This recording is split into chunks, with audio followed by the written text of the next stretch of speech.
Coming back once again, Gilbert Morales Tips. Meron po tayong sariling tips at mga nahanap kong preba ngayong araw ng Saturday, May 9, 2026. Third Racing Days ni Philippine Jockey Club, San Felipe, Padre Garcia, Batangas. Silipin po muna natin itong kopya ko pong pinapin. We have 7 races at ang start time po alas 4 or alas 3 po ito, hindi ko po natulad. May isang set ng winner take all, isang set ng peak 6, peak 5, isang peak 4, Atlas, DD plus 1. At meron po tayong sosolohin, sana po't makaraos. At tayong hangarin lang po na aking maliit at munti ko pong white channel. Ang mapatama ko lang po kayo, pinag-aaralan sinisilip ang bawat preba po niya sa mid-page ng programa para meron po kasi inyo mabigay ng maganda information sa sariling pag-aaral. At yung mga bago or nadaan pa lang po dito po sa aking maliit muntiga pong YT channel, Gilbert Morales Tips, para di na po tayo nagsisearch Gilbert Morales Tips. Yung unang account po natin nagkaroon po ng error po yun, nagka-problema po, kaya ito Gilbert Morales Tips na po ang inyong search para hindi na po tayo naghahanap. At magpapasalamat po muna po ako sa nag-isa kong kumpare, pareng Richard Sibilla, sa walang sawang tulong at sa pag-promote po ng aking channel. Maraming salamat sa iyo, Sir Richard Sibilla. More wins. At di ko na po tatagalin, good luck and race number 1. 3-year-old rating base class 4 division 42-56 bracket. Start po ng winner take all event, the distance to 39 meters. 6 horse po maglalaban-laban dito po. Super mega outstanding favorite, ito po yung ating one for the day, yung numero 3 galing sa magandang panalo, sneaking in by the rail. Headbatting po sila ni Windmill of Summer na si C. Mischief. Magaling po to pag natatabunan po siya, lumalaban po siya ng isahan. May 1.25.6 po to sa 49 meters.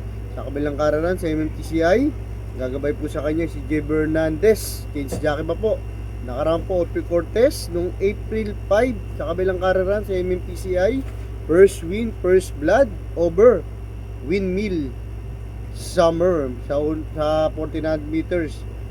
13, 22, 23, 27 media ang ginawa. Kaya tingin ko po may potential po to at may naharap po itong kabahay na to. Kaya dito po sa race number 1, solo or one for the day ngayong araw ng Saturday, numero 3 na si C.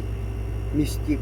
Yes, sumubaw na po tayo sa race number 2, pillar rating base class 4 division 42 to 56 point split bracket. Start mo ng peak 6 event po nito with the distance of 39 meters. 6 horse po maglalaban-laban. Ito anybody's race po itong race na to Pampremera ko po dito, kabahay po ni Sir Melvin Raimundo, yung numero 3 na si Love Puto. Tingin ko po ito po yung mauna po rito. May 1.27 po ito, .4 sa 49 meters sa MMTCI. Kaya gabay po sa kanya Legend Jockey JB Bakaygay noong April 12. Dito na po sa PJC. Pang-5 po ito Gala Spellbound. Kung saan nasigunda po doon ay si Distant Thunder. Ang panigunda, importador naman po ni Sir Puyat, yung numero 4 na si Sebriting. Ito may 1.15.4 po ito sa distance ng 12 meters. Nagabay po sa kanya si EP Nahilat noong January 28. Dito na rin po sa PGC. Third place po ito sa couple entry niya na si Gray Factor. Kung sinasigunda po doon si Sunny Nature. Let's move on po tayo sa race number 3, pillar rating base class 4 division 42 to 56 point split bracket. Start po ng peak 5 event with a distance of 39 meters. 7 horse po maglalaban-laban dito po. Another anybody's race. Dalawa po ang aking pili. Pampremera ko po dito. Ito, isang panalo, dalawang segunda, di bandera. Yung numero 3 na si M. Butterfly. Ito may 1.25.2 puto sa 49 meters. Gagabay po sa kanya. Change jockey na po. Nakaraan po Noel C. Lunar. Susubukan po siya ni Peter Jan Alabataguse noong April 26. Dito na po sa PJC. Second place po siya sa importadors na si Dakota Elegance. Yung nakaraan din po, nasigunda naman po ito kay Cat Bell. Ang panigunda, etong pangit lang po ng salida po nito nung nakaraan.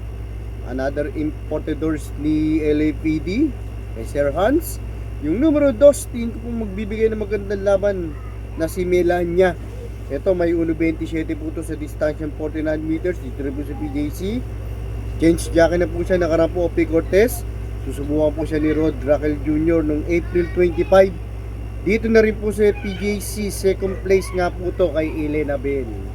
Let's move on na po tayo sa race number 4 at kung bago or nadaan, bago po tayo magtuloy-tuloy, humingi pa po ako ng call suporta. Pa-click naman po ako subscribe at pakita na rin po notification bell para updated po kayo sa magagawin ko pang Gilbert Morales tips, yung mga ganitong video. Like and share, okay na po ako dun at maraming salamat po. Let's move on na po tayo sa race number 4, Pillar Ako Rating Base Class 5, Division 17 to 41 point split. Bracket, start naman po ng peak four event po nito with the distance 39 meters. 6 horse po maglalaban-laban. Another anybody's race, magdagdag po tayo dito. Pampremera ko na rin po dito. Kung nakasalid lang po ng maayos po ito nung nakaraan takbo niya, siya siguro nanalo po dun yung numero 2 na si G's Favorite. Tingin ko po kung makakasalida ng maayos po ito, baka bandera po ito. May 1.31 po ito sa distansya 49 meters. Dito rin po sa PJC. Nagabay po sa kanya si Jomel Lazaro noong April 26. Dito na rin po si PJC, pang-anim po ito. Kela Sinag, kung saan nasiguda po dun si Little Ani. Ang Panigunda, ito comebacking horse. Ito tatakbo sana nung last round. Nakaraan po ito kalaani. Nanalong si Fearless po dun, na-scratch lang po. Ito yung Panigunda natin, bagong baba na naman po. Yung numero 1 na si Marias Legacy. Ito may 1.16 naman po ito sa distance 12 meters sa kabilang kararan sa MMTCI. Gagabay po sa kanya another Rod Raquel Jr. Let's move on na po tayo sa race number 5, Pillar Connecting Base Class 4, Division 42 to 56 point split bracket. Last DD plus 1, last extra double event. The distance 6 horse po with a distance of 39 meters din po ito. Dito po isang de bandera at isang de remate po ang aking tips.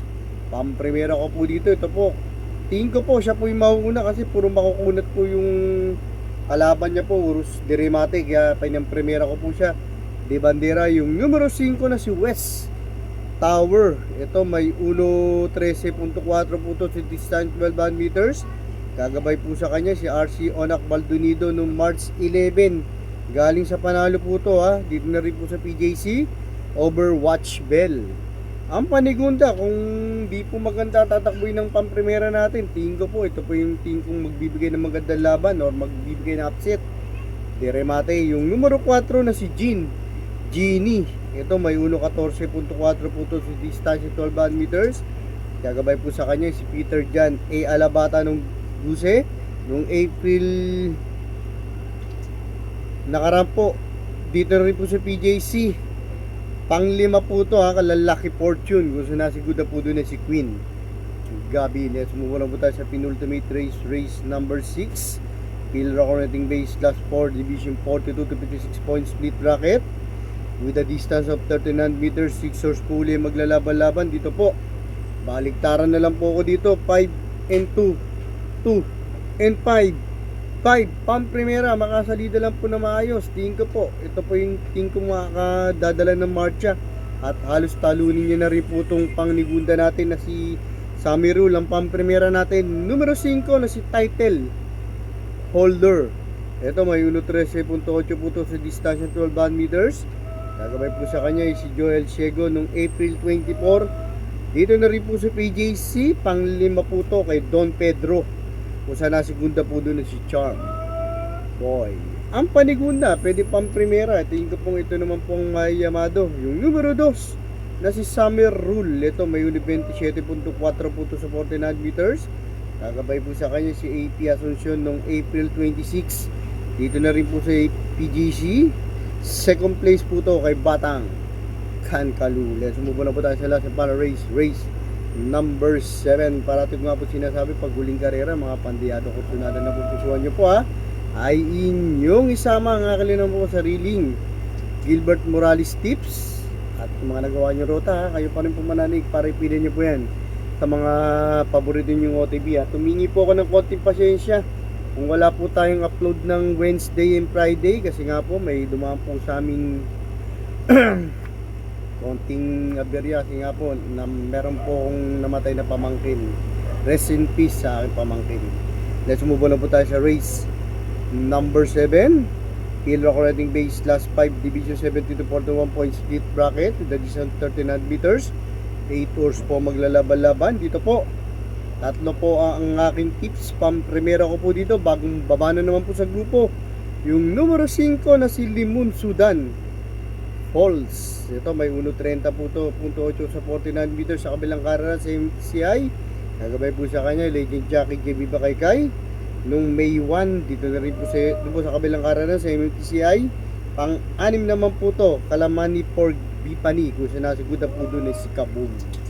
Ang panigunda, ito po makasalida lang din po ng maayos po to.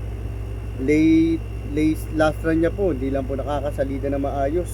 Makasalida na maayos, may rate ni Nete, malaki po panalo. Yung numero 1 na si French Leather, ito may 1.31 naman po sa distansya 49 meters sa kabilang kararan. Ang gagawin po sa kanya si RC Tabor.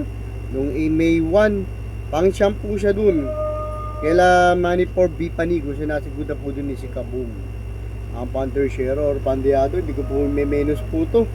Magaling din po to pag magaling po ang mga nakakalaban niya. Yung numero 3, puting kabayo na si GCT, ito may 1.15.6 po to 12 meters.